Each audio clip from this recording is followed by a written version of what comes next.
Hi folks, glad to be back for part 3 of the big unboxing session. If you haven't checked out the previous 2 videos, please consider doing so because it all fits together. You can find them in the description below, and that's where you find the parts list also. Yeah, any questions are answered if you have some, and comments are greatly appreciated, good or bad, however. And this will be the last unboxing session in the big first part. There are more parts coming in, and I think yeah, we go with the progress. Have fun with it. Thank you for watching.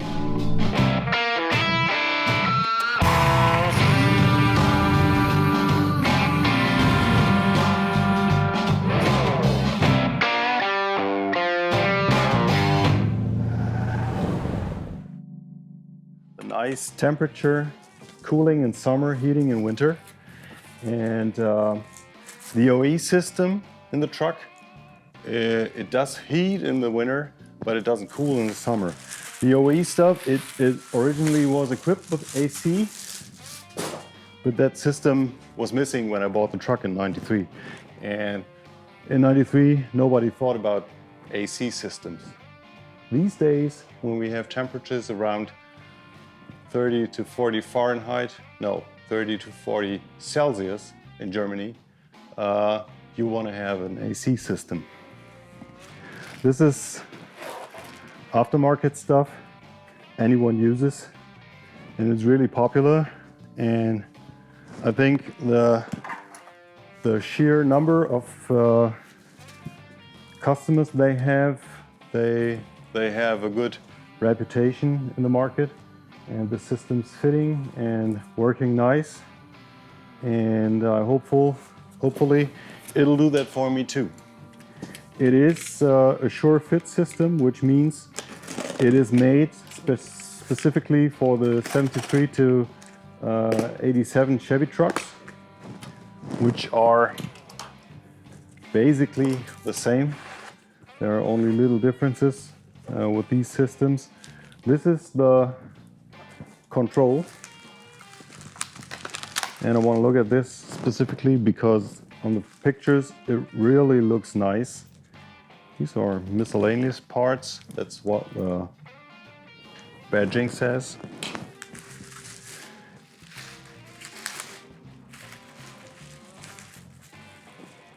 Wow, folks, you want to see this. This is cool, this is quality, and this is really nicely made. It should fit in the original occasion of the heater controls, and this is fully electronic, so fly-by-wire, as they say. This gets plugged in the AC system, and you can get all the functions you had before, but in new and nice. And this is no plastic. This is steel, stamped steel, I think. And I love it. I really love it. It looks really, really, well, really nice. Well worth the money. But I won't talk about money because I don't have any more. You buy truck parts, you're broke as fast as you can say I'm broke. So whatever, we won't talk any more about money. These are the instructions, which I also will read. I think I'll do that on Sunday when I'm sitting on the couch. And yeah, this looks really nice, and you can hopefully relate to all this, and hopefully it fits. I am hopefully thinking it fits. Excuse my language, sometimes I'll mix it up with German and everything I'm going with, and hopefully I'm not getting internationally known for my wrong English. Yeah, this is all the ducting for things and all the little parts see they are all protected, and that looks really nice. Yeah. This is the firewall block-off plate, which will sit on the right side, on the passenger side of the firewall. And it is for blocking off the OE holes for the ventilation and the holes for the inside system, the old system. So, but I think I won't need this because I'm getting bead rolled panels from Mr. Slosh Tops, Mike Losh. I occasionally spit out some names here. Hopefully these folks see that and get me a sponsoring. Everybody in the scene, in the C10 scene, I think knows the names. This is the evaporator system, which sits under the dash, and nothing much to see here, I think. And when we get to that system, I will unpack that further and see how that is installed. There are more brackets inside here. I think these are for installing that evaporator system on the inside of the firewall behind the glove box. Then we have, I think this here is, yeah, I think under the dash, so that won't, all this thing won't be seen. This is the second package from that. Here are rubber lines, high pressure lines, which you will need because an AC system is always a high pressure system on one side and a low pressure on the other. Oh, this is the condenser. It says do not open with sharp objects, but you know what? My knife isn't sharp at all. This is the condenser for that system, and it should fit in front of the radiator and be in the stream. So there are some sensors in that help detect if there's any, if the pressure is too low or too high. So the system will cut off and keep being safe to find any malfunctions, and you won't hurt the system. Oh, these are the other sides of the rubber lines. I think I have to get them crimped somehow. I don't know. I think I'll have to find a company that makes that for me. But in generally, you can install that system all on your own with basic or just a little more than basic knowledge from the automotive systems. Yeah, more, and this is the instructions for that. Pressure switches, harness. There should be a dryer somewhere in here. Yes, everything you need. Nicely colored in black powder coat and with the Vintage Air logo on it, which is absolutely okay. Well done, well packed, secure for shipping and handling, which is oftentimes when you order parts from the US to Germany, you have poorly packaged cardboard boxes, and they get damaged, and then you have, for example, if you order a condenser and the package gets damaged, you can throw away the condenser because there are holes in it, and that's a bad thing. Very nice, Vintage Air. To be seen in this truck soon. Wow. That is a lot of stuff. I see more LMC truck goodies and Lokar parts. 81 to 86 Chevy C10 regular cab 2 WD auto 3-speed column shift medium doe skin cut pile. Okay, this is carpet, folks. I don't know if we can see the color. Yeah, we can.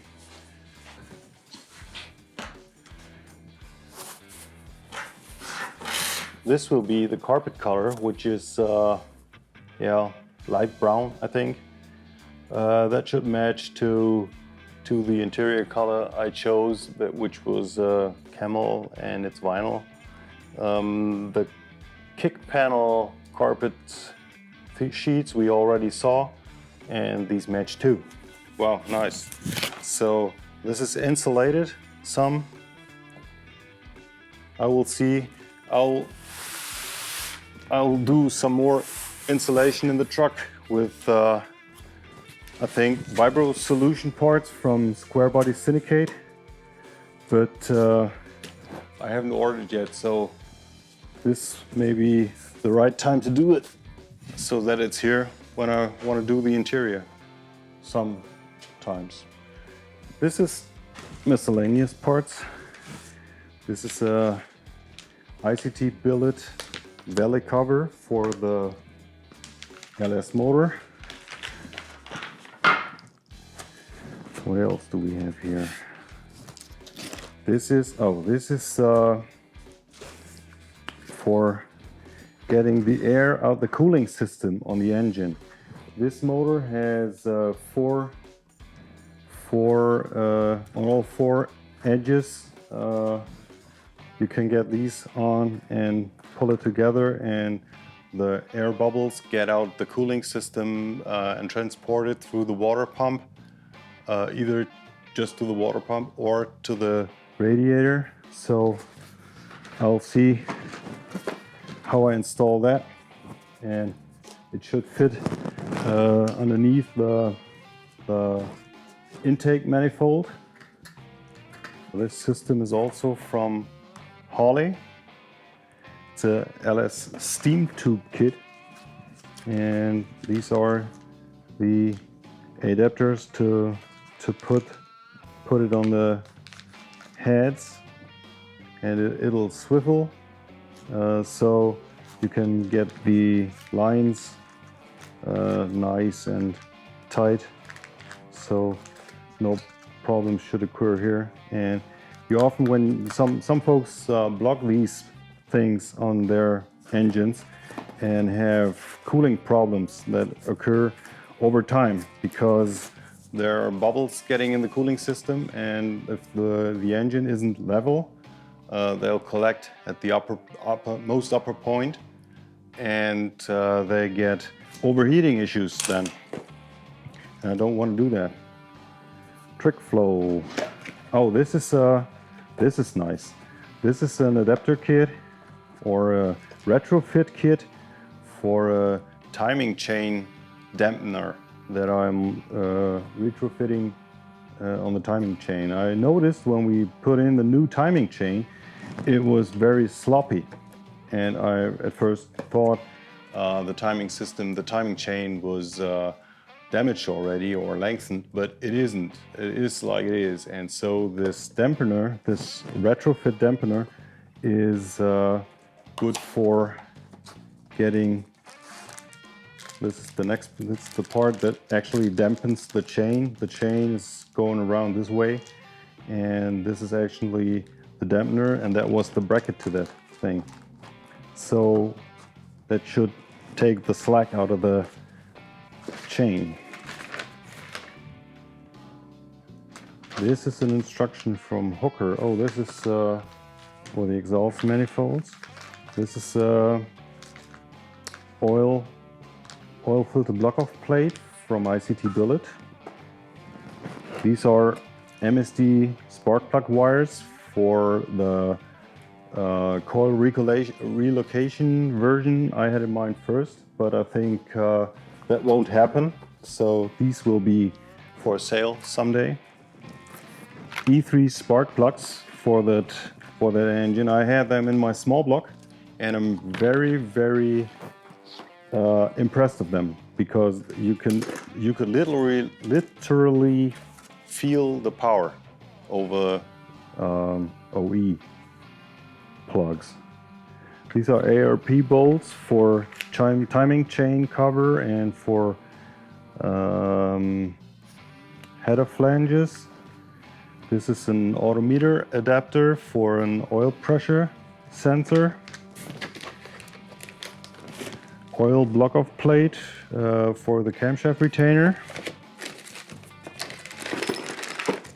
This is harmonic balancer tool I bought from ICT Billet, and these are 4L60E housing bolts. Yeah.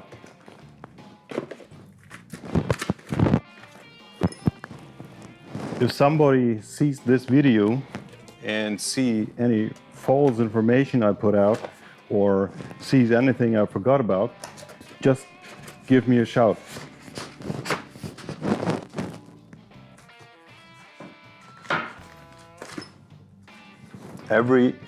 Every comment is appreciated.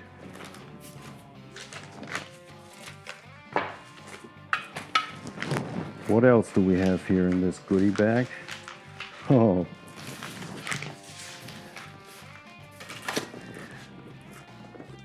I have the snap-on tool guy coming to my area regularly. Well, this is a thermostat, but I think it's for a small block. It's not for the LS. And the snap-on tool guy comes by regularly, and they always say if you buy snap-on tools, you don't have any money left for spare parts. And he made me a good offer, and I bought this little guy here, which I can use for wrenching.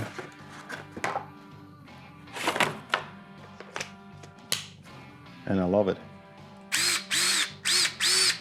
It's just, yeah, really nice.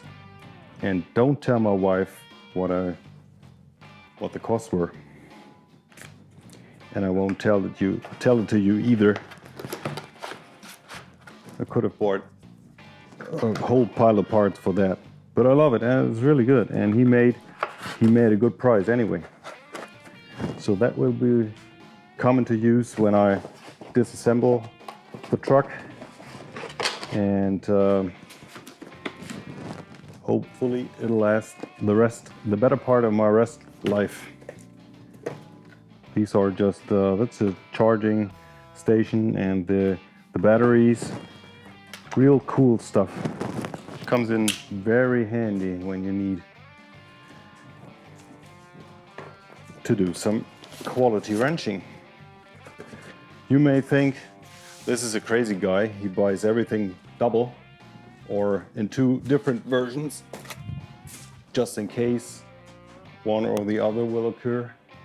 But that's who I am.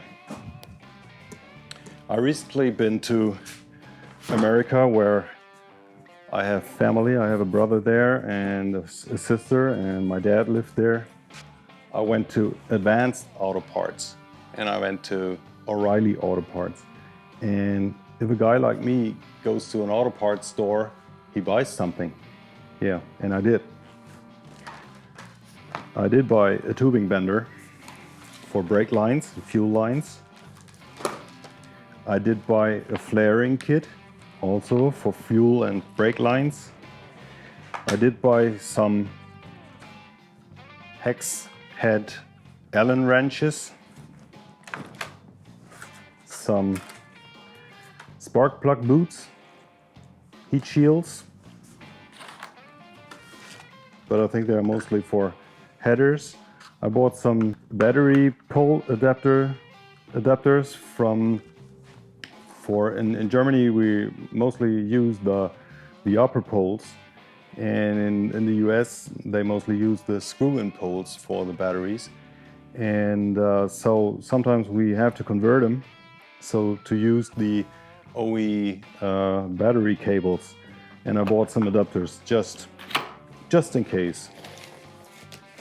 Yeah, some interior clips for my Chevy Tahoe that I have, more spark plug boots, battery pole adapters the other side around, and this little bitty here, which you can go into any Advanced Autoparts or Reilleys and you can borrow them and you pay them for full, and if you don't bring it back, it's yours. And I went in, I said, I want a set. It's a tool that you can get all the harmonic balancers out and in and different adapters for everything. So it's just a puller set for the LS style harmonic balancer, and because the one that you use for this old small block won't work. So I bought this, and the guy at the counter said to me, well, I can lend it to you, you can bring it back tomorrow. I said, okay, I'll bring it back tomorrow when I'm back in Germany. And then he looked a bit irritated, and I said, no, just get me a new set and I buy it for full. And so he did. I picked it up next day, and yeah, I didn't want to take it on a plane because all this weight and all the tools I put in a box and put it to the USPS store, and I paid $200 for sending this package to Germany. And I don't know if that was really the best decision I made, but okay, I have the tools. What else do I want? You better be prepared for every occasion that comes on. And if someone has an LS engine here in Germany, I can lend it.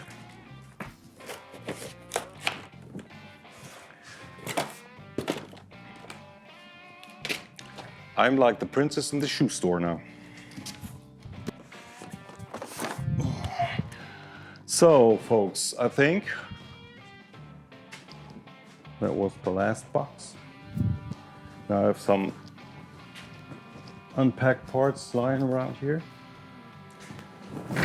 which is all transmission stuff.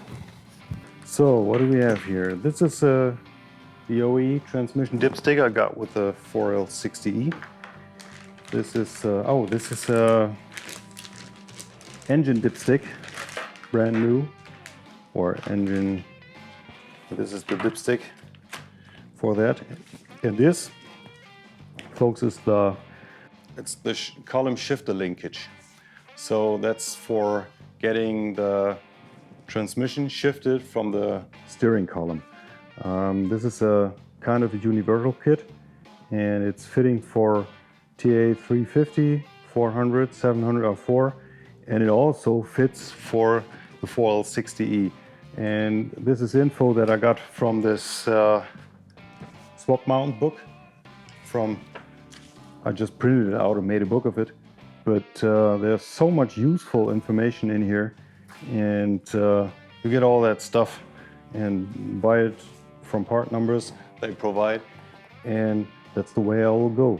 So maybe if I get another front axle IFS system, I have to change the steering column, and that'll get me into further parts buying mood, I think. But yeah, I think that was the last box for this time. The last parts for this time. Put it away. And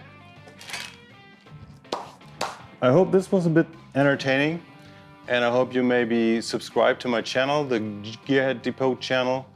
Yeah, my name is Volker, and I had great fun. Goodbye.